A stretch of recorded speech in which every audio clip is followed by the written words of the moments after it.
Welcome to Disaster Party Podcast. As always, this is Rob Sedano, joined by my co-host. Oh, whoa, Daddy, it's your boy Andy Vivians. It's BIVIANS for I am the one true, whoa, Daddy of Vivians INC and professional wrestling. And today, we ain't picking up no sticks because we on episode 66. Whoa, Daddy, let's go. I liked it, but can you tell me one thing? When the stormtroopers turned on the Jedi, was that Order 66? Ooh, it was. Conveniently for that fun fact, we are reviewing today the book of Boba Fett, a Disney Plus original. I will say this was awesome. And it is basically a continuation of Mandalorian season 1 and season 2, because the Mandalorian does play a role in this season. So without seeing those two seasons, I would say that this one, you should wait until you see those. So if you're like, oh, I want to hear about the book of Boba Fett, I would suggest turn this off right now. Go watch season 1 and season 2 of Mandalorian, and then go back to Book of Boba Fett so you see how some of it breaks down. Spoilers: Boba Fett is in The Mandalorian season 2, and a lot of that, of how they got to that point, is explained in the Book of Boba Fett.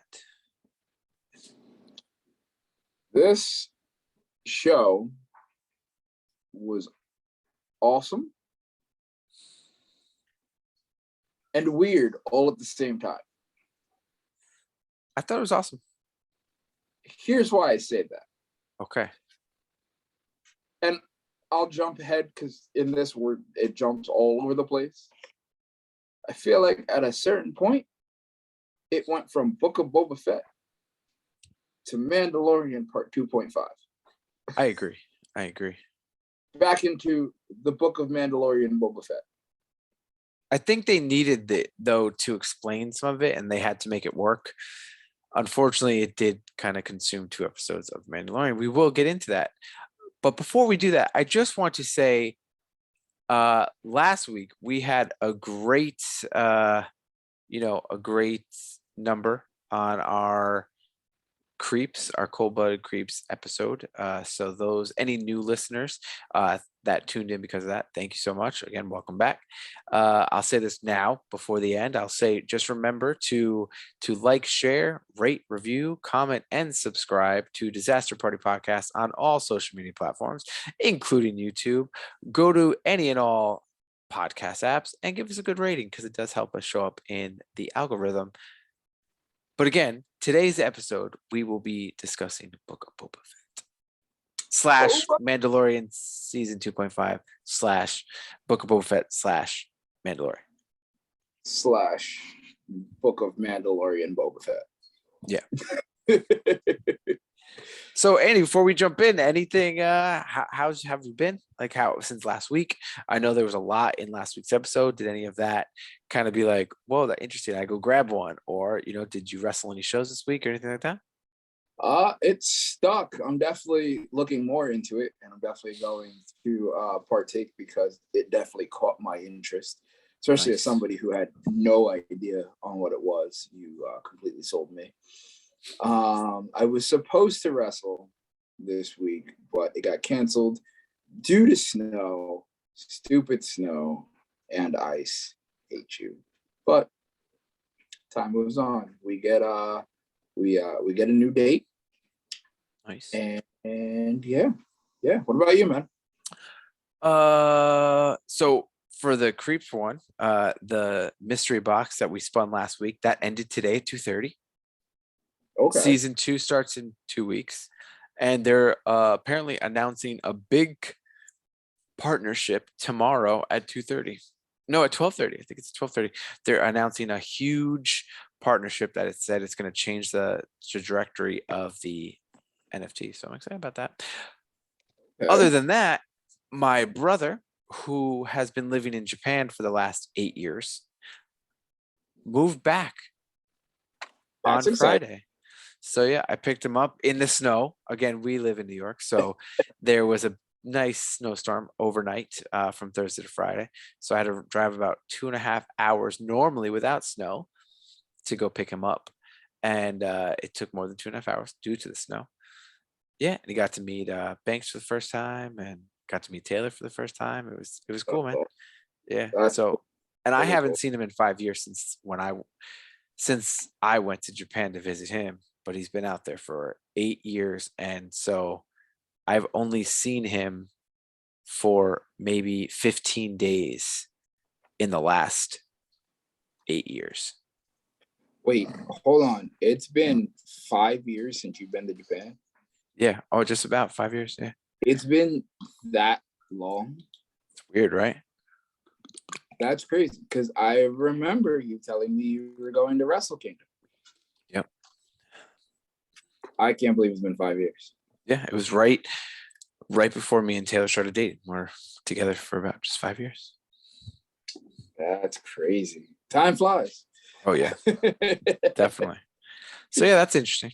But yeah, nothing besides that, just chilling. Dadhood, Jesus Christ, he was rough today. But I'm here. Podcast, let's go. Let's go. Yo. So let's just jump right in it. All right, let's do it. So we got chapter 1. It's debuted December 29th, 2001. It's weird to say now. Chapter 1, Stranger in a Strange Land. So you see Boba Fett nearly escaping the Scarlac that swallowed him. And he's pretty much left for dead in the sand by the Jawas that pretty much steal his armor and just leave him there. He's captured by Tuscan Raiders, brought to their camp. He tries to escape, but then the guy that's like chained up next to him like sounds the alarms, and they capture him. And then he like tries to fight one of them, gets knocked out, gets recaptured.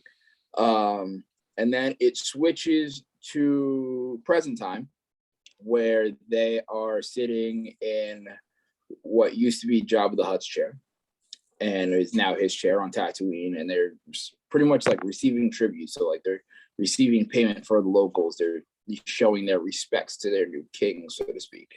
And one thing that was cool about this was like he's walking through the town, and he's like, "You're supposed to be carried. Like it's a sign of respect to be carried." He's like, "I'm not being carried. I'm walking on my own 2 feet."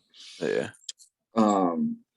So then they go to visit the cantina in Mosque Espa, run by Garza Fwip, who also offers tribute outside the cantina. And then the group is ambushed by assassins. So big fight breaks out, and Shan captures one of the assassins after pretty much running across the rooftops to go get him. And then they take him to Fett's place. So like where the new like throne is, where Jabba's throne was that he took over. And they're like interrogating him, saying like, who sent you? And before this, the mayor, I think it is, sends like his like guard, but he doesn't bring any tribute. He kind of just like, he's almost like disrespecting Boba Fett. Pretty much like, he expects you to kind of bow before him. Like, you don't really run this spot. So they start interrogating the guard. The guard's not going to speak. Then you have these 2 big green guys that walk up, and they remind me of a game for the phone that I used to always see on commercials. I think it's Clash of Clans. Oh, maybe. Yeah, I love Clash of Clans. So they walk up, and they're like, he's never going to talk. He's a highly paid assassin. And Chan's like, oh, they're only paying for his name. So then they drop him in the Rancor pit, and the door starts opening up, and this guy's freaking out. He screams that, the mayor sent them. And he was like, all right. And he was like, it's empty, stupid. So they bring him back to the They bring him back to the mayor, and the mayor pretty much kills him and gives him money for his return because he's considering it like a bounty. And he's like, this is my tribute. And so Fett starts to remember his time with the Tuscans and when he was a prisoner.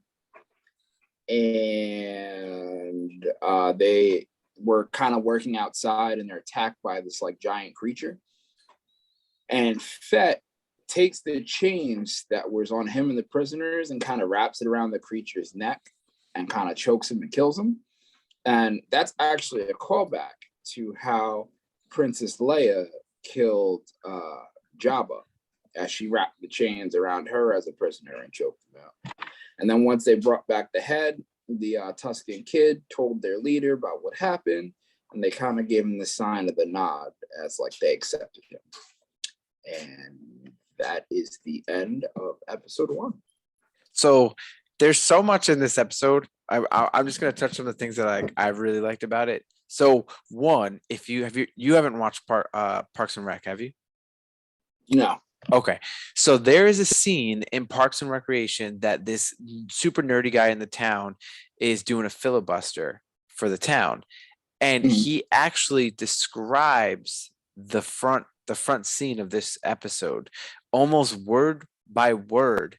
The thing is that Parks and Rec, that episode was released like 10 years ago. That's crazy. And it was like his arm, you see his arm come out of the sand from the pit. And from there, he drags his body out of the sand, and he like describes all of it. Right. And that whole scene of just like him flopping and then the whole, the Tuscan Raiders kind of like, the Jawas stealing his armor and stuff. But this whole thing is like, again, if you haven't watched Mandalorian season 2, you're going to be like, how did Boba Fett get Jabba's throne? I thought it was cool because once he got free, you don't really know. This show does go all over the place. Like it really just goes from like start to finish, and every episode of like, future, past, present kind of thing. So it's like the Mandalorian, where he lands in the Mandalorian and like him having the chair of Jabba was the present, but then when he first got out and then Jawas took its armor and then the Tuscan Raiders captured him, that was his past. So it's just cool seeing how he gets to that point. But even the relationship, like you said, when he was being treated like a prisoner and he killed that monster, he did gain the respect of the Tuscan Raiders. And that just shows like that was the first step of his survival to get to the present day. Facts. Yeah. Facts. Some cool Easter eggs too about that is when he's climbing out and he's climbing back, if you look in the background, you see Jabba's sailing barge wreckage in the cool. Because it did crash like right after Boba Fett like died. Yep. And then when they're in the cantina, you have the old school cantina band that was on his barge. One of them like survived. Yeah. Another thing is, it's kind of crazy. Technically, Boba Fett was just like a regular mercenary, and I believe he first showed up out of the main movies, he showed up in Empire Strikes Back as almost a background character. And he was in the Star Wars Christmas special, which aired before Empire, but that was pretty bad. But then he dies in Return of the Jedi, right? And at that point, you don't see him like ever again.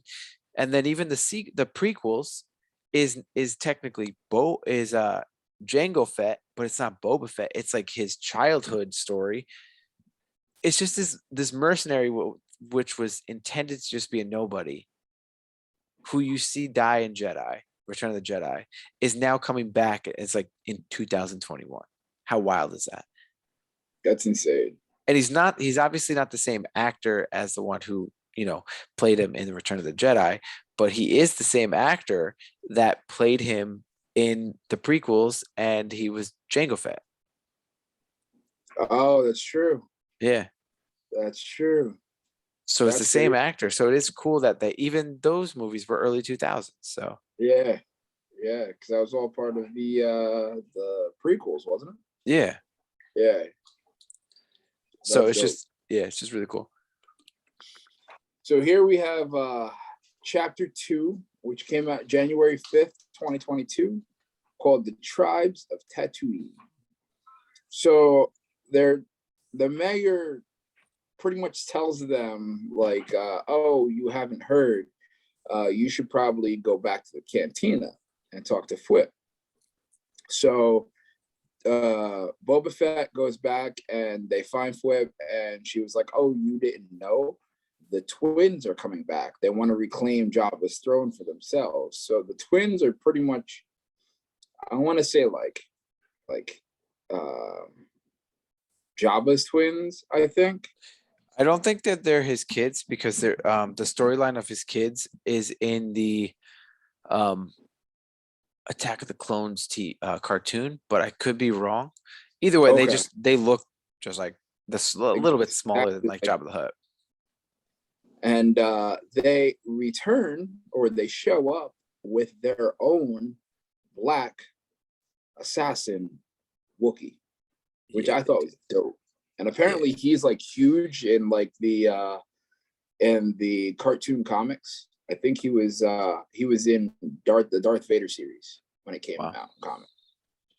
And pretty much Boba refuses to submit, and the sister kind of gets a little irritated. She's like, we should kill him now. And the brother is like, no, war is not good. You know, bloodshed's not good for Tatooine, for business. Like all of this kind of like revolves around doing business and making money together on Tatooine. So after the tribe was attacked by the Pike Syndicate spice train, Fett steals a speeder bike. So it jumps back into time when he is with the Raiders, and a train goes by, and they just start firing shots out of the train. This is screwed up, and I don't know if you caught this because it happens twice. Why the animal always got to die first? That's just how Star Wars. Okay, they're It's shooting always out of the Star train, Wars. The animals always die in Star Wars. and the animal gets hit with one shot and just down. Then everybody else gets hit, and he kind of looks, and they kind of like burn the bodies and stuff. And he's like, I'm going to stop the train. Let me stop the train. So now he's kind of got a little bit of a rapport with the Tuscans. So Fett goes, and he goes to a nearby bar, and he steals the speeder bikes from a Nikto gang. I think I'm saying that wrong. And pretty much teaches the Tuscans how to ride, and leads a successful attack on the train. The train comes by again. Once again, animal dies first. And they get on the train, and they stop the train. They take all of the goods that's on the train. They stop the spice trade that's on the train. And he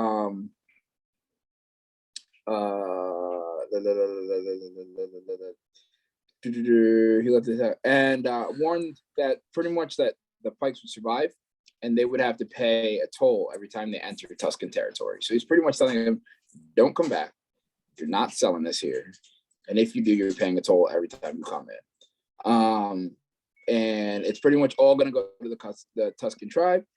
Fett was guided by a lizard that they kind of gave him as like a gift, and it pretty much puts him back. He goes, he's like, oh, it's so cute, and then it like jumps up his nose, and he like swallows it, and like goes into like another portal world.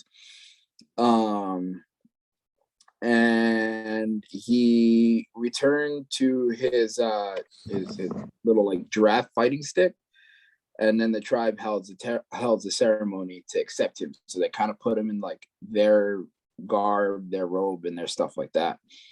And then that's the end of that chapter. One thing that was cool about that was when he goes to steal the speeder bike.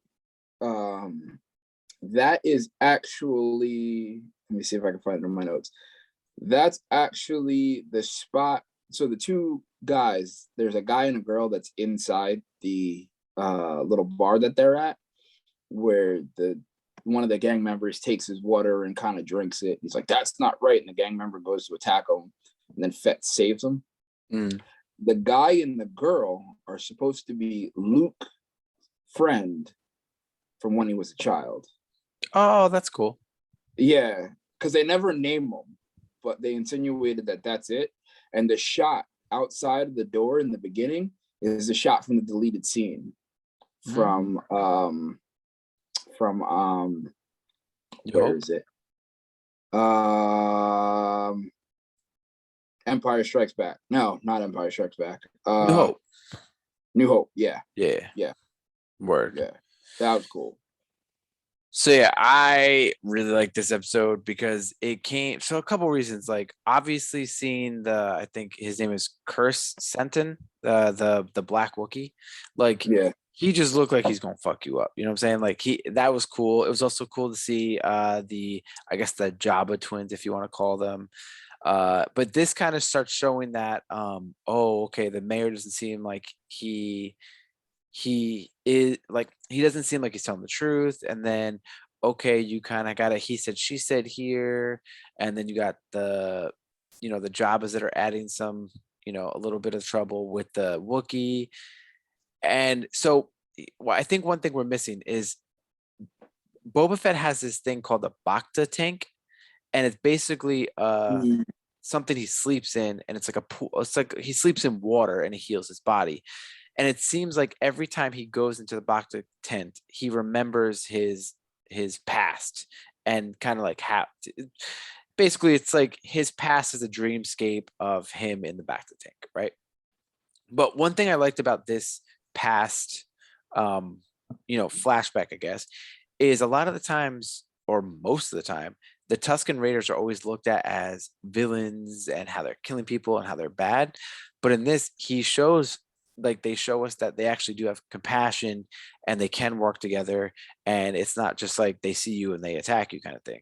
So the whole scene with the speedsters and like the speeder bikes and like teaching them and all that stuff, it was really cool. And then the whole scene when they take over the train, like, and that's how they got water, and they figured out the water in the sand. Because the what is it? It's not the sand that's important. It's like the salt or like spice. Oh, the spices, yeah. Yeah.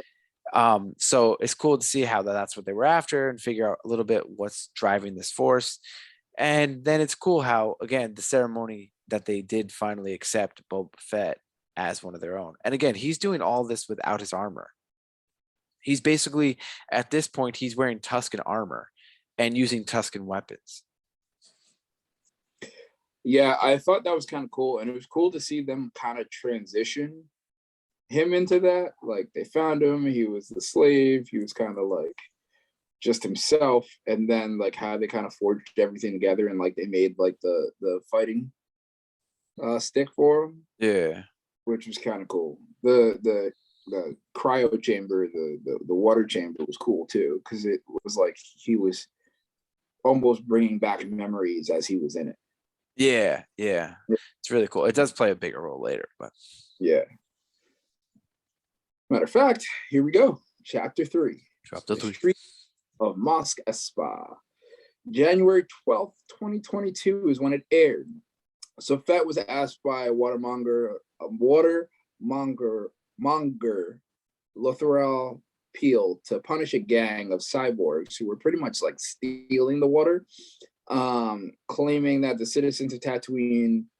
So he meets up with them, and the gang kind of claims that like the citizens don't respect him. And again, that kind of plays back into the beginning where they were like, oh, if you're carried, they respect you more because of fear. And he was like, no, I don't want to be feared. I want to be respected, not by fear, but And so instead of punishing him, he realizes that the gang has no work, and he offers for them to work for him.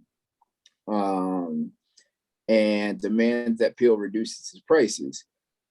So then it switches to him back in that like hyper chamber tank, and he remembers that the Tuscan tribe got toll from the Pikes, and when he returned, he found that the entire tribe was destroyed by the NATO gang. And as you're seeing that, his memories are interrupted because the tank opens and here comes Kirstan. This big ass black Wookiee goozles him around the throat, picks him up, brings him out of the tank, and starts whooping his ass. Then big fight starts breaking out. Everybody's trying to fight off this big monster. He's getting stabbed left and right by the gang, by the two green twins, by Fett himself. Finally, they're able to defeat Fett. Also, one cool thing is Kirstan has like these two electric brass knucks on his fist. Like power gloves. Yeah, so when he hits you, it doesn't electrify you, but like it like blows you away. Like it's kind of cool. So he's fighting off everybody. Finally, he gets tied up and locked in the Rancor pit. The twins return and apologize for sending Kirstan there to kill him. Says, once again says, blood is not good for business. And they claim that the Shans has promised Jabba's territory to another syndicate. And the twins vow to leave Tatooine. They're like, we're done. We're not doing this. And they gift Boba Fett with a Rancor. I thought that was kind of funny. Mm-hmm. After that, they're like, you can keep Kirstan, do whatever you wish. You can kill him if you want. The twins leave. Boba Fett lets him go, says, don't work for people like that. And then after that, Fett goes to Mos S with Sand and the cyborgs to question Shaz. And they find out that the mayor is absent. So Shaz is the the mayor's right-hand man kind of guy. He was the one that was there in the first episode where they were like, he's not going to pay you. He just wants you to know that he knows you're here. And he's kind of like shisty too. He's scared, but he's not scared. He's like, oh, he's indisposed. He's not here. And then all of a sudden he runs in, he locks the door. And then a chase ensues. And they chase him down and they knock him into a mango pit, which I think plays a role in Clone Wars. Because I think that happens to him in Clone Wars. I think I saw. Or one of the other episodes. And they finally get him, and they find out that the mayor is working with the Pikes. Mm-hmm. Later, the Pikes begin arriving on Mos Espa, and Fett decides to prepare for war. And that is the end of that chapter. Yeah, this was cool. Those cyborgs that you were talking about, how to describe them? So as in present day, like our real life, a lot of people go to tattoo shops to get piercings or tattoos and stuff like that. So these cyborgs are basically, they're human and instead of getting tattoos or piercings, they get body parts swapped out for like robot parts. So they become like half human, half robot. So if it's their eye or their hand or their arm or, whatever, they'll put robot pieces in their cheek just to kind of make them more robotic, but they're still human.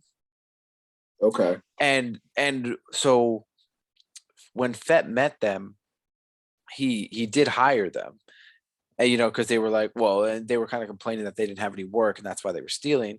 And he's like, all right, work for me if you guys could fight.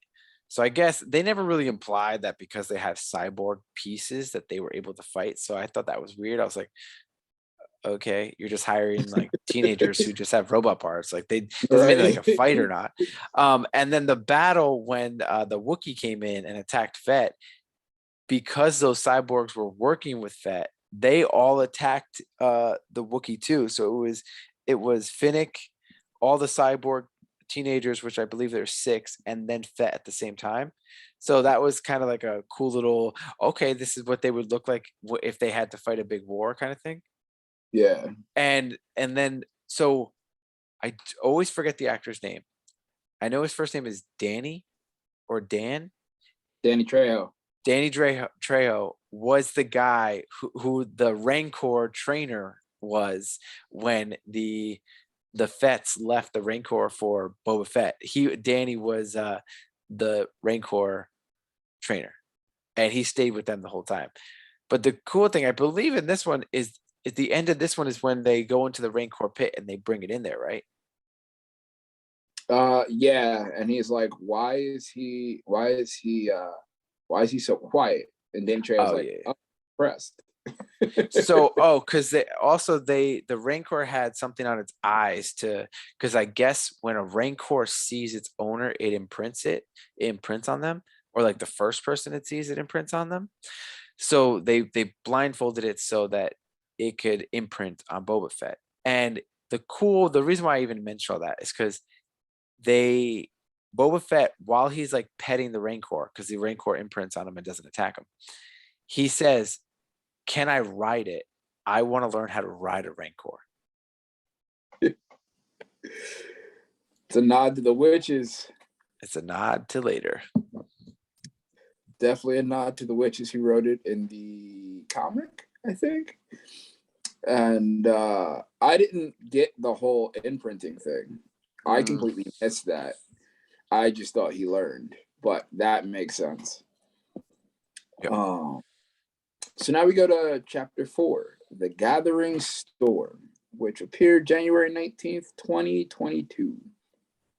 So in the Bacta tank, Fett remembers that he tried to reclaim his gunship from Jabba's place, but it had way too many guards around it. Like he couldn't do it himself. But he realizes that he saw Shan, who was pretty much dying from a gun wound, and he took her to a mod parlor. So like Rob was saying before, like kind of replacing human parts with robot parts to save them, where she was modded and saved. And Shan's like, how can I help you? And he's like, help me get my ship back.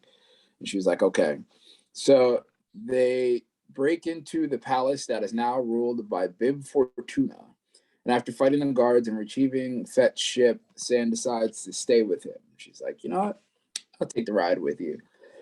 So they killed the biker gang that Fett believes pretty much massacred his Tuscan tribe, which they didn't stand a chance. He just gunned them all down. And then the leader, he shot with like the biggest missile he had on his ship, which I thought was funny. And then they go back to the monster that he crawled out of to try to retrieve his armor. Because in the first chapter, you see him in his armor and he's kind of like trapped. So he believes his armor is still down there. They try to fly the pit like close to it, but they really can't see. And then like something comes out of the mouth and like grabs them. And Sand hits a button on the ship and drops a bomb in there and kind of blows it up. He flies back up and he goes down, tries to find his armor. He doesn't find his armor. So then after that, he comes out of the tank fully emerged. So now we're back in present day. And he goes back to the bar where he sees Kirsten fighting Transdoshans in the sanctuary. And he pretty much like, he's looking at them and he's getting angrier and angrier as he's drinking. And then he gets up and he just murks everybody. And like the owner tries to make like a deal with him. Like, listen, if you put him down, you got a bar tab. I'll settle the bar tab. Then we're good. And Kirsten, he sees Boba Fett, looks back at her, and he was like, fuck it. And rips the guy's arm off. And Boba Fett's like, well, we tried. So he hires Kirsten to kind of fight alongside him in this war. And then they hold like a banquet with all the other crime bosses, pretty much saying like they're going to unite against the Pike Syndicate.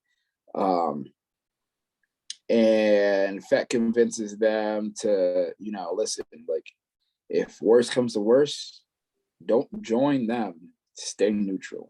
Don't do anything. Just stay out of it. And they all agree that that's what they're going to do. And then Sand suggests that they hire Muscle. She's like, I know just where to look. That is the end of the Book of Boba Fett. Chapter 4. Sort of. Oh, yeah, I guess so. So this episode had a lot in it. There was one scene that it doesn't really play a role here, but it plays a role later. They don't really explain who the person is, maybe like the overall government, like the president of the world or something, but Boba Fett goes to them asking for them to stay neutral while he tries to deal. Oh no, he goes somewhere saying, "Hey, I'll protect you," and they said that they were already being protected by another gang. Remember? And then he was like, "Oh well, the gang that whatever." He said, "Oh yeah, the biker gang or whatever." So then that's when he finds all of the Tuscan Raiders dead. Yeah. And then he goes back and he's like, "Oh yeah, they killed all your people, whatever."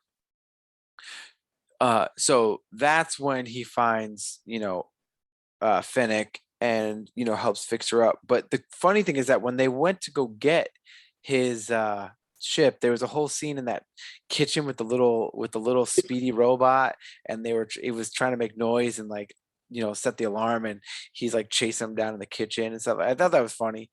Yeah. And it was kind of cool to see though when he got his ship back, the fire spray is the first thing he does is go shoots down that gang that he believed killed the Tuscan Raiders that he became so fond of. And then it was also kind of cool seeing him try to go halfway into the Sarlacc pit looking for his armor because again, we saw in the first episode, but again, he was like basically unconscious that the Yawas stole his armor. Yeah. And then we know where the armor went if you watched Mandalorian season 2, but at this point the past flashbacks are not they're not at that point yet. Yeah. There's something else I was going to say about that too. It was funny how the robot that they were chasing, and he finally catches up to him, and then he just powers himself off. That was funny. So we only have 3 more episodes. Again, these are fast and they're fast paced all the way through. And these last 3 episodes are super fast paced. And these next 2, like Andy said, currently we are going to be on pause for the Book of Boba Fett. And we are now going to Mandalorian season 2.5. It's only a short season. It's only 2 episodes. So this is the chapter 5, perfectly titled Return of the Mandalorian. This is the one. January 26, 2022 is when it aired. So after Din Djarin tracks and kills a bounty, he delivers the bounty's head and heads for the direction of the Mandalorian hideout. There he finds the armor and Paz Vista, the survivor of their tribe of the Mandalorian warriors. If you saw season 2, they were in it. That survived. And so they see that he has the dark saber that he won from Moff Gideon, and the armor explains that whoever wins, or the armor, so the person who makes the armor explains that whoever wins would have control of the dark saber in combat and be ruler of Mandalore. So through their civilization was destroyed by the Empire. So the armor turns to Darjin Beskar's spear, because they say that, like, oh, his spear was made to be able to pierce Mandalorian armor. So you shouldn't have like a weapon like that. And it also apparently that steel can also fight against a lightsaber. Yeah. So he has her melted down and he turns it into a gift for Grogu. Grogu. And so as they're doing this, the other guy, Paz Vizsla, is kind of like, I want that dark saber. So you earned it in combat? All right, I challenge you. So they duel for the saber, and Dajin defeats Vizsla, but reveals that he previously broke the tribe's code by removing his helmet. Which, if you saw season 2, you would know what we're talking about. And it was very weird that they used that I don't know how they got into that. I just realized that she was like, "Oh, did you remove your helmet?" And he's like, "No." And then she asked the Mandalorian. He didn't answer at first. And then he was like, "Yes, I have." I think it was like almost like a trial at the end of the fight because it was like he won the fight, but because and then they basically at the end of the fight, it's basically like you take your mask off to say, hey, we're still Mandalorian. Did Like bygones be bygones, you lost the fight. And did then when he Visla was like, something? oh, I did take it off, she was like, okay, you're not one of us anymore. Bye. Did Visla say something though? Like, No, I think it was more like, kind of like, I don't know how to explain it. Like you have a fight with a friend in high school, and then the teachers are like, are you good? Are you good? I think it was more like that. Like, oh, like did we're you all the take off your same. mask? Did you take off your mask? We're both Mandalorians. Chill. Oh, you did? You're not a Mandalorian anymore. Yeah, But here's your gift for Grogu. that's kind of how I took it. Yeah, yeah. Yeah. So he takes the commercial transport, which I thought was really funny because he gets there and the droid's like, "You can't have your weapons." And he's like, "I'm Mandalorian. I need to carry my weapons." He's like, "You can take the next flight." He's like, "Fine." So he takes off everything. He lets out all the bullets, puts the gun in, puts the dark saber in, lets out this reel of rope. And he's like, "I know everything that's in there." So he goes to Tatooine and he has his old N1 starfighter to replace his previous ship, the Razor Crest, because the woman that he meets, Pele Moto, tells him that she found a Razor Crest for him. So she convinces him to fix it together and modify the starship, and Darjan takes it for a test flight. And upon his return, Fennec Shan arrives and asks Darjan to assist Boba Fett in the upcoming war. He agrees, but he has to visit a friend first. The cool thing about this is when Mando gets to Pelimoto, you see two droids.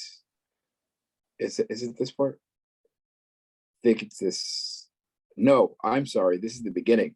That I completely forgot.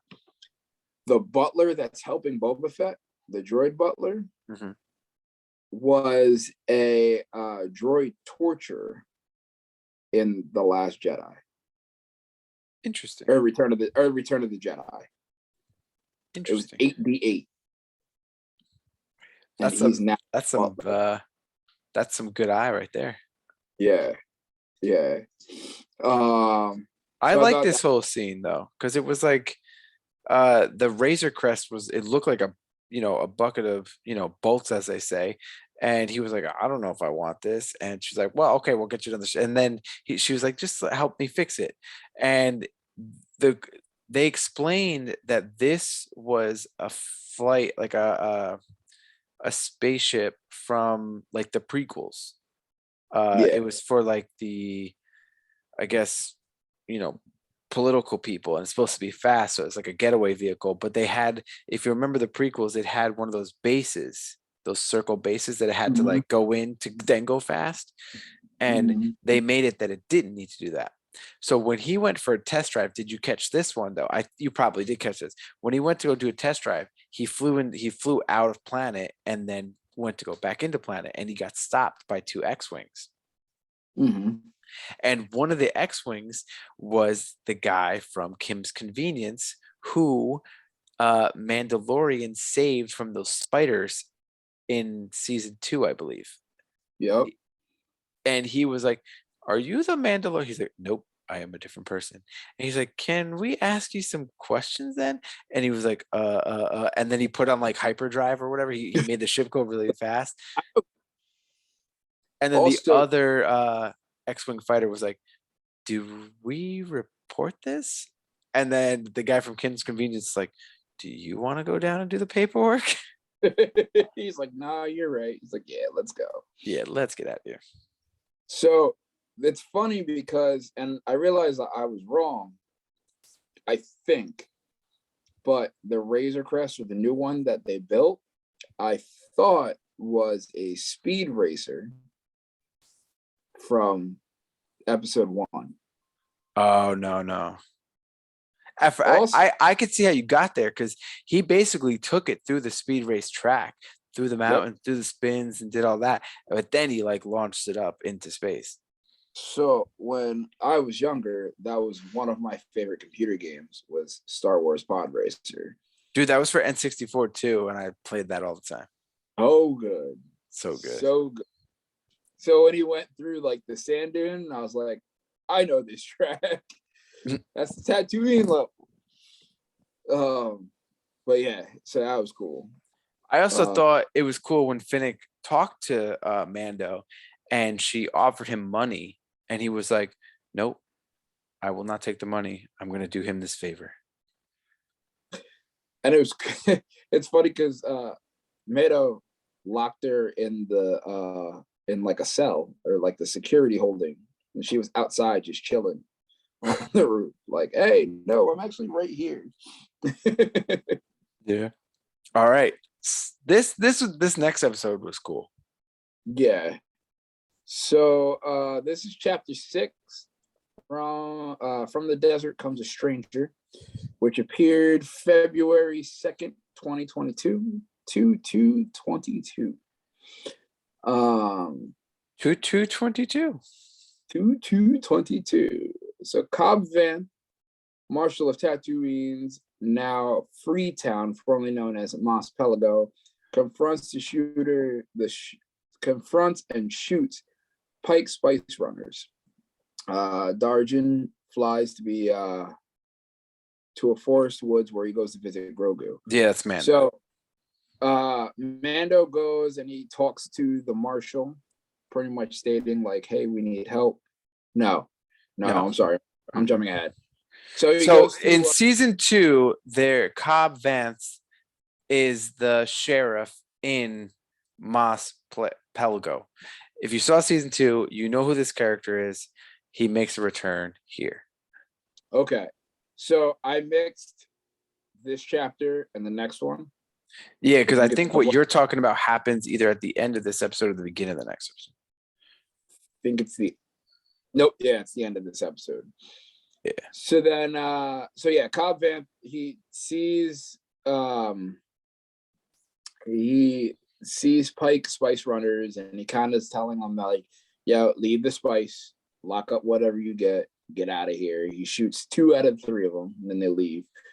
And then Mando flies to a forest world where he goes to visit Grogu, but he's met by Ashko Tano. Oh, Ahsoka. There we go. Yeah. Ahsoka Tano. And R2D2. Saw Mandalorian. And if you saw Clone Wars. Yes, especially the cartoon, not the movie. Yep. And R2D2, which was, there's a spot that happens, which I thought it was this one, but then I realized it wasn't because Luke's too young. So Mando meets R2 when he gets there, and R2's like, all right, I'll take you. And he starts taking you. You see like these little like worker bots, and they're pretty much putting up like the Jedi temple. And from the new movies. Yeah. And they make a bench for Mando to kind of sit and chill. So he's like, all right, how long am I going to sit here? So Tano meets up with Mando, and Mando pretty much says like, you know, he kind of wants to see Grogu, and Tano was like, if you see him, he will be happy to see you, but it will mess up his training. And we can't do that to him. She's like, are you doing it for him or are you doing it for you? And he's like, I just want him to be safe. Please give him this to me. Then you see Luke kind of training with Grogu. And this was so cool. It was dope. You see him like jumping. Grogu tries to eat a frog, and like Luke makes him drop it. And then Luke brings up like 20 frogs. And Grogu's like, yo, how did you do that? The cool part about this, I don't know if you caught this, is that while this is all happening and they're meditating, you hear training of Luke with Yoda as whispers. Oh, that's cool. Yeah, I didn't which was cool in the background. So then Mando flies off, gives Tano his gift for Grogu, and then Luke pretty much says that Grogu is going to be his first student, and Luke helps Grogu remember his hometown, remembers all the shooting, and the Empire. Pretty That much was cool though to see his perspective during Order 66. Right, right. I tried to look at the Jedi's to see if there were any like cameos. Yeah, I didn't see any either. Yeah. So then, Fett and his allies discuss their manpower shortage, and then Mando travels to Freetown to enlist Vamp and his people to kind of help Fett. And so once Mando leaves, the hired gun Cade Bane arrives. So he's like this like Western blue guy. His big thing was he played a big role in the animated Clone Wars series. He's a bounty hunter essentially. So he is like Boba Fett used to be, a bounty hunter. And if you think about when the Star Wars Clone War cartoon, that's when Ahsoka was like a teenager, and essentially that is during the prequels. So that is like young Obi-Wan before Darth Vader. So this guy has been around, and a lot of people were, what happened to him? He never died. You don't see what happened. What happened, because the way that Clone Wars ended, you just didn't know. So the fact that they added him to this, when I saw that, I was like, oh, people are about to fucking die. And he's awesome. I have to go back and watch it. When he gets to the town, the deputy is kind of like, I'm gonna stand with you, Marshall. Marshall's like, go inside, like I got this covered. So he walks up, Marshall and Bane have a couple words, and the deputy kind of gets a little trigger happy as they're having a standoff. And the deputy goes to reach for his gun, and Bane shoots both the deputy and the marshal and kills them both. Then they blow up two pikes, bomb the sanctuary in the mosque later on, which is where Kirsten ripped apart the biker gang. And then Skywalker gives Grogu the gift. He says, this is from the Mandalorian. And then he pulls out a green lightsaber and goes, this is from my master Yoda. And he's like, but you can only have one. And in my head, I'm like, that's fucked up. Yeah, I thought that too. I was like, why would you make him choose?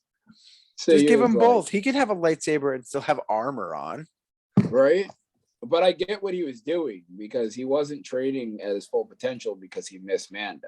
Yeah. So he was like, you got to either be all in and become a Jedi, or take the armor and go back to Mando. And so, that's where it ends. I love that last scene because it made it so okay. The whole stuff with Grogu and Luke Skywalker were so fucking cool, because Luke was basically training Grogu like Yoda trained him, which was just cool. Also, a lot of people during this episode, like, outside of the actual show, were saying there's no way that Grogu picks the lightsaber, because in the new trilogy of Star Wars, they say, or Luke says in that Kylo Ren was his first student, and that's why he stopped training after that. And people are like, wait, how was Kylo Ren the first student if Grogu is training with him?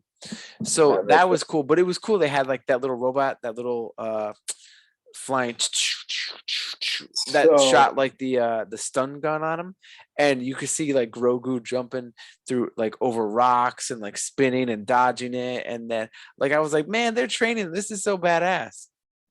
That was in the first Star Wars when Luke is training, and it keeps shooting him when he's blindfolded and he has the lightsaber on him. They also do that to Finn in Yeah, the new trilogy. Yeah.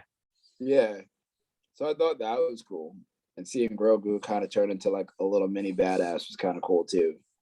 Yeah, so he like learned how to use pretty much all his powers, maybe just not at the scale of what a Jedi needs it to be.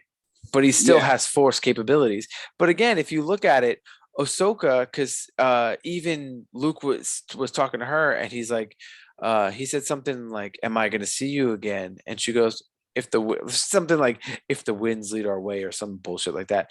But she even looked at him, goes, "You're just like your father." But again, Ahsoka was trained by Anakin.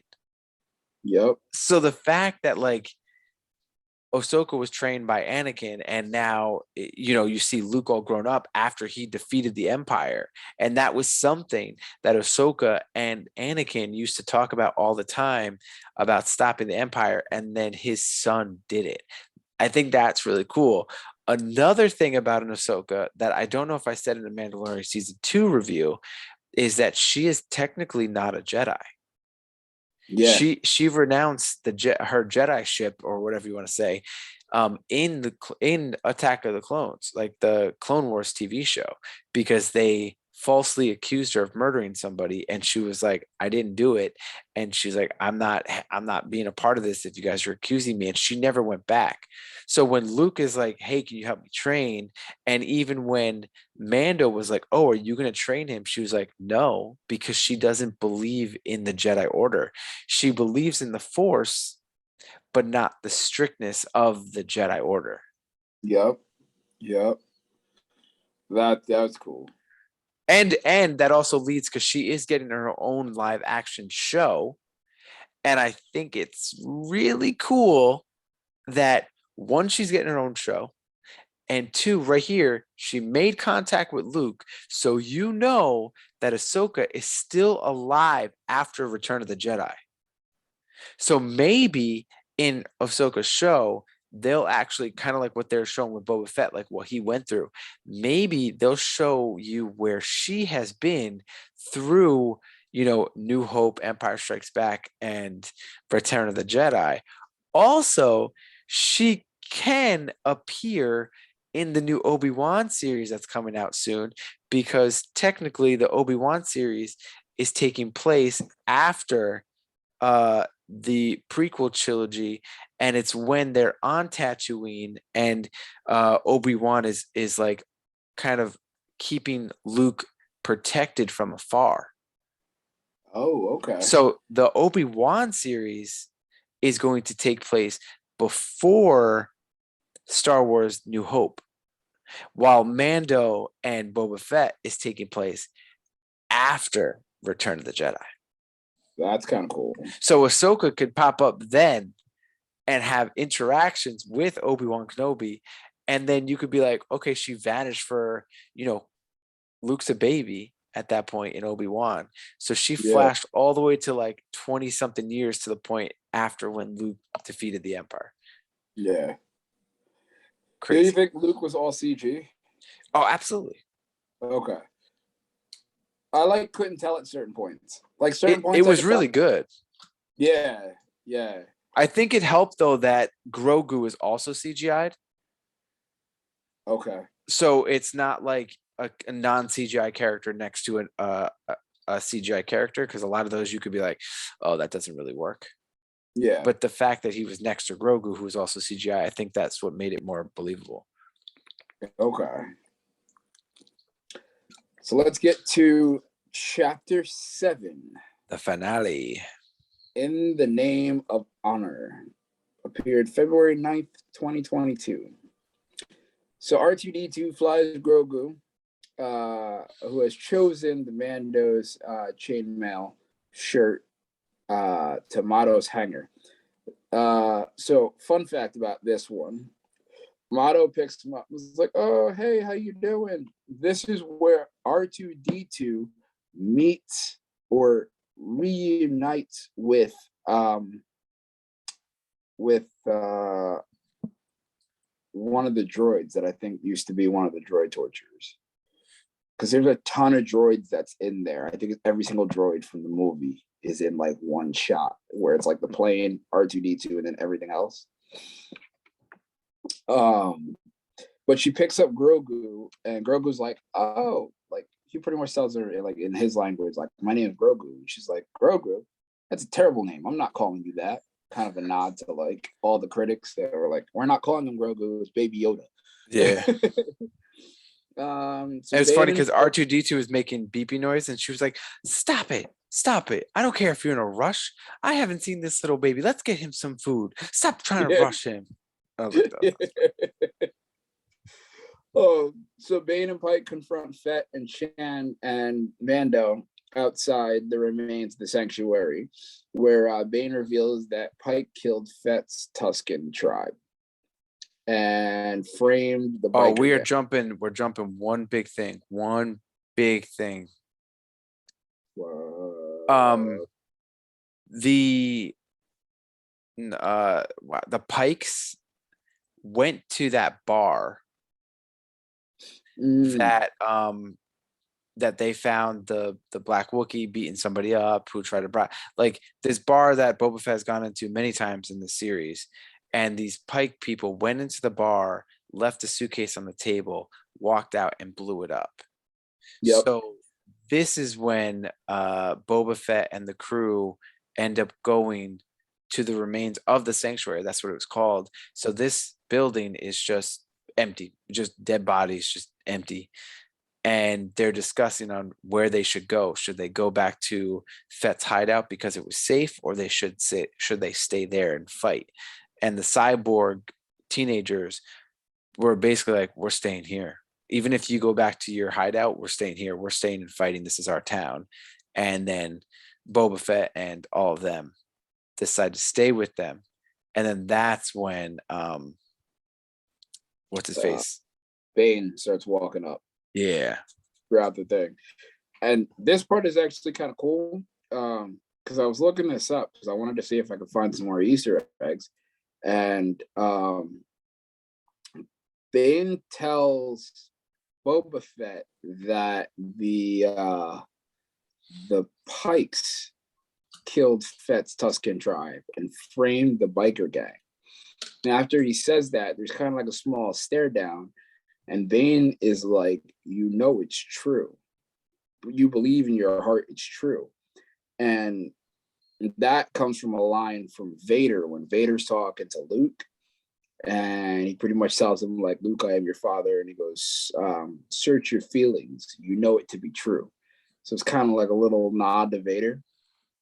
Then the other crime families betrayed Fett and so all the ones at the end of episode 4, yeah. when all the other families or all the other groups and they all said, okay, we'll stay neutral. You find out at this point that they were lying. So a huge fight breaks out, huge gunfight. They're pretty much pinned down. They don't think that Freetown's coming because the deputy and the sheriff, I guess you call it now.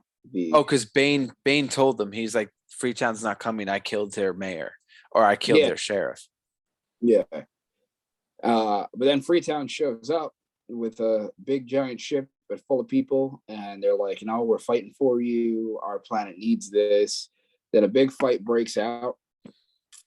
Then 2 big giant robots show up, and they're Scorpionic droids. So if you remember from Attack of the Clones, this is a now upgraded, modded version of like those ball ones that roll into a ball, and then when they pop up, they have a shield around them. Yeah. So now they can't break through the shield. They're trying to break through the shield. Gunfire is happening. Mando tries to use the Darksaber. Darksaber's not breaking through. Boba Fett's like, hold on, we need more muscle. Boba Fett takes off. Mando's trying to fight. Then, everyone's kind of scattered. The Freetown people, the cyborgs, like everyone's kind of running for cover and stuff like that. He out. Then Mando shows up with a little ship, and As they're Mando's all like, running from those big droid things, yeah. back, and then she's like, run. So she's like, she turns her chauffeur droid around, and then Mando hops on the thing, and then Mando sees Grogu, and he's like, what are you doing here? And then a line Mando says to the chauffeur droid was, move it, you bucket of bolts, which is a nod to Princess Leia saying that as well. And then so Boba Fett takes off for a little while, leaving Mando and the rest to fight him. Then Fett returns with a Rancor and destroys one of the opens up one of the shield parts for Mando to get inside and kind of like stab it in the head, and then the Rancor rips it apart. And one cool thing was Rancor, he kind of channeled his inner Palpatine, so to speak, because the Rancor picked it up and he was getting ready to rip it apart, but right before he ripped it apart, he like waited, and Boba Fett was like, "Do it," and that was a nod to when Anakin was killing the Chancellor. Palpatine was like, "Do it," and he kills him. Yeah, this was crazy. Just like seeing how the struggle was to get that bubble shield off those Scorpion droid, whatever, and just seeing them, the Freetown people working with the cyborgs when they go on the roof and they're sniping out some of the Pike groups. Just to see Boba Fett riding a Rancor was just like, what? That's so cool. Dope. And then you got Mandalorian, who is still kind of figuring out how to use the dark saber, because they do say in the previous episode that the dark saber, if you don't let it, like it works off of feelings. So you have to be one with the sword, and if you aren't, it gets heavier because you're basically fighting against the sword instead of fighting with the sword. So you can even see at some points Mando is trying to swing at the shield, and you could see how heavy it's getting because he still hasn't learned that he needs to fight with it and not against the sword. Yeah. And then so they destroy the first one. The Rancor is starting to get like kind of beat up with the second one. Boba, I think, gets thrown from the Rancor as he's fighting the second one. And then it kind of goes a little haywire. Yeah, it goes a little haywire. He rips the arms off, and then he defeats the second one. And then Fett faces off with Bane and beats him with his gaff stick. Yeah, they do like a showdown, like a Western showdown. And they both have their guns on their waist, and they're and yeah, that's when what's his face, Ban, I think Bane shoots Boba Fett, knocks him down. But the funny thing is also is because they're both older, they're just making fun of each other. Hey, old man, why are you still doing this? Hey, when you were younger, this is not how you would have never acted like this. Oh, that Scarlet Pit changed you. Oh, well, that's time to change. Things are getting different now. And it's just funny because they're just like two old men about to shoot each other. He's like, I told you were a killer. And then Boba Fett stabs him in the chest and kills him with the Tuscan stick that he created. Yeah. Then the Rancor now does not have a rider, so it's going crazy, and everybody's shooting at it, thinking they're gonna die. And Mando's like, stop, like, I'll get it. Now this is cool. Mando tries to ride the Rancor. Tries. And he rips him off of his back and throws him. And Rancor's trying to eat him, and Grogu sees this. And Rancor drops down. And Grogu uses the Force and lulls the Rancor to sleep, which shows that he is one of the. I think there's only like 3 other people. I know one of them was Obi-Wan that can use the Force on animals to like kind of lull them to sleep. Yeah, they're like each Force person has like a different ability. Yeah. Yeah. And he lulls him to sleep, and then it was cute because then Grogu curls up next to the Rancor and goes to sleep with it. Yeah.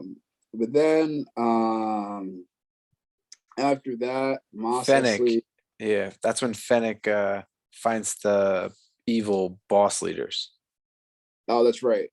And they're pretty much talking strategy, and they're like, "I'm done. Like this wasn't gonna be it." Da da da da. And then Fett, Mando, and Grogu fly away, and they're in one starfighter.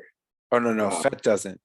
or no, Fett stays, and Fett's walking through the city, and everybody's kind of like bowing at him now and like offering him like they now respect him because they, he stayed and he fought for their planet, so like they're now respecting him as like the higher up. And Mando and Grogu go to fly away. Then Mando's like, no.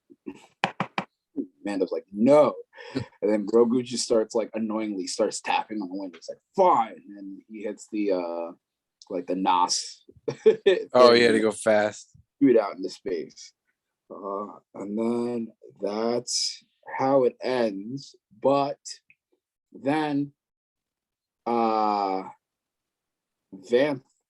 at the end of the credits, you see Vanth in Boba Fett's little healing chamber, but then you also see the mod artist who saved Shan, like start up one of his fire tools, and then it cuts out.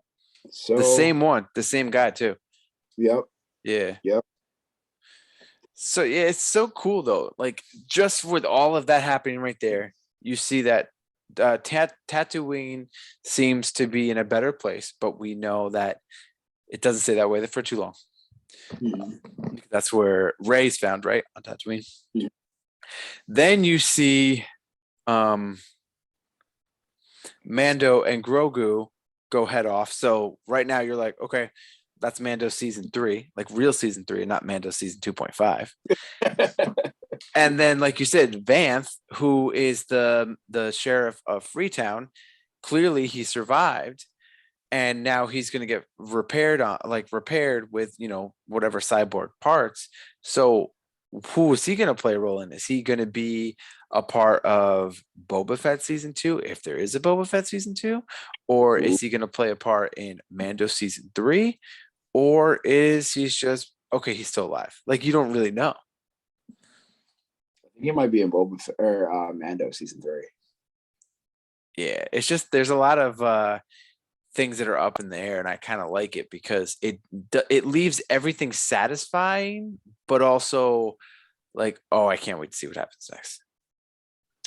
And there's also actually, I take that back. He's probably going to show up in Boba Fett season 2 because he's in his hyper chamber. He's in his quarters.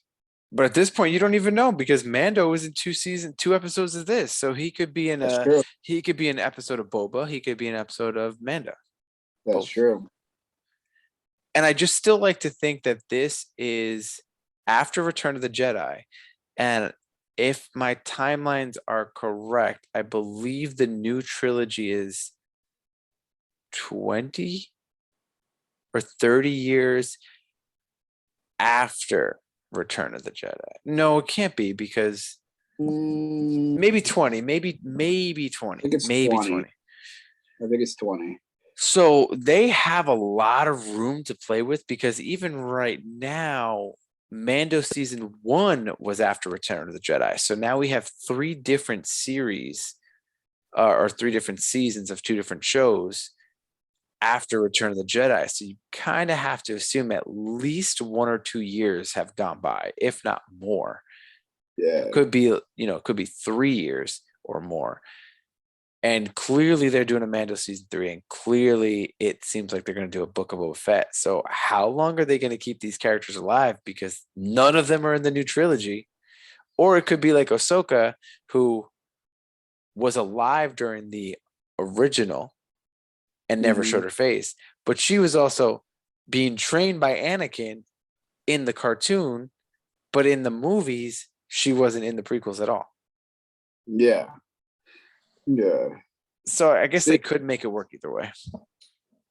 I thought that when R2D2 shut off, that's where you lost Luke forever, but I forgot R2D2 was still awake and alive. throughout like the Kylo Ren, Luke Skywalker stuff. Yeah, because he ends up with he stays with Luke. Yeah, but remember he ends Yeah. up with left, but he's not on. He's turned off. Oh yeah, because that's when Luke runs. Yeah. Yeah. But Luke runs after he trains Kylo, and he fails. So yeah, so good. Still so good. Yeah. So what did you think overall? I mean, actually, we kind of just went over what we thought overall. If you want to add anything, go ahead. I thought it was good. I did think it was a little slow. It had like a lot of story base to it, but overall, I thought it was good. The season finale was definitely, I think, one of the better episodes for sure.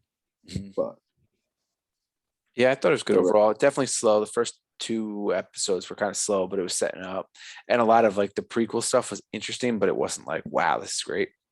Yeah, I think the Mando episodes actually helped the season, but that's just me. It wasn't Boba Fett anymore. Yeah. Like to me, it wasn't Boba Fett at all anymore. It was I'm watching Mandalorian now. Yeah, but you had to do that to set up the fact that he was coming back to help them, the fact that to get Grogu back, the fact to get his ship, the fact to show his ability with the Darksaber, his struggle with the Darksaber, and the fact to show that he is no longer with the Mandalorians. Yeah, he's on so even those 2 episodes carried a lot of storyline for Mandalorian and the reasons why he's there and his own struggle. Exactly. Yeah. I agree. But yeah, I don't know. That's what we thought. I can't wait for season 3 of Mando. I can't wait for a Boba Fett season 2, if that's even a thing. What'd you guys think? Again, just we'll put up a post tomorrow. We should have put it up today, but it's okay. We'll put it up tomorrow. Leave your feedback in there. Tell us what you think. And yeah, I'll just say, just remember to like, share, rate, review, comment, and subscribe to all social media platforms, including YouTube, and give us a 5-star rating on all podcast apps. So the next couple of episodes we have coming up is this weekend, or this Sunday, AEW Revolution is going to be on. Normally we record on Sundays, but because this pay-per-view is going to be on Sunday, we'll probably end up recording on Monday. So if you do end up watching the pay-per-view, we'll put up a post and you can leave your feedback or your comments on that, and we can read that on the air on Monday. The week after that, we have an investment episode with our bud, or my friend, who Andy has not met yet, Brent A. Not the normal, not B Rent, but a different Brent. Yes, there's 2. I'm excited. He has a lot of insight on it. I really like where his mind's at. The week after that, we are going to review HBO Max Suicide Squad's only Peacemaker show. I've watched 1 of the episodes. I think there's 7 or 8. I've read some things about the finale, Andy, and I think you'll get hyped as fuck for them. I didn't get it completely spoiled, but I did read something. And as a DC lover like yourself, I really think you're going to like the finale. I think I saw that may have spoiled it, but I'm still hyped because I don't know how they got there. So exactly. And then the week after that, we have Jason R coming back. He was on our Life in the Dash Lane episode, and he also did a SummerSlam episode with us, I believe. So he's going to come on to do a Know Thy Neighbor episode, so we can get to know him a little bit better. We do have other episodes in the works after those, so tune in. We'll put up a updated list shortly, and again, we'll post up our feedback thread for this podcast tomorrow. Thanks again for listening. As always, for the Disaster Party podcast, this is Rob Cedeno.